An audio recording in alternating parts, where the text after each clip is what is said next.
नमस्कार। Social media हे एक असं माध्यम आहे जिथे सर्व प्रकारचे व्हिडिओज आपल्याला पाहायला मिळतात। त्यामध्ये प्राण्यांचे पक्ष्यांचे व्हिडिओही आपल्याला पाहायला मिळतात। ज्या घरामध्ये प्राणी किंवा पक्षी पाळले जातात त्या घरामध्ये कायमच आपल्याला आनंद पाहायला मिळतो। याचं कारण म्हणजे त्या पक्ष्यांच्या सोबत केलेली मस्ती आणि त्यातून होणारी विनोद। अशाच एका पोपटाचा व्हिडिओ सध्या सोशल मीडियावर तुफान व्हायरल होत आहे।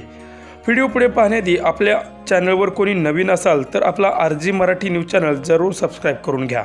ज्या घरामध्ये प्राणी पक्षी पाळले जातात त्या घरामध्ये कायमच आपल्याला आनंद पाहायला मिळतो। याचं कारण म्हणजे आपण त्या प्राण्यांच्या बरोबर किंवा पक्ष्यांच्या बरोबर खूप मस्ती करत असतो आणि त्यातून होणारे विनोद यामुळे घरातील वातावरण सतत आनंदी राहत असतं। आता या व्हिडिओमध्ये तुम्ही पाहू शकता की एक महिला खाली बसलेली आहे आणि तिच्या गुडघ्यावरती पोपट बसलेला आहे। त्यानंतर पोपट त्या महिलेला विचारतोय की तू जेवलीस का, तर ती महिलाही होकार देते आणि मग ती महिलाही त्या पोपटाला विचारते की तू जेवलास का, तर तो पोपटही जेवलो असं म्हणून टाटा बाय बाय असं बोलत आहे।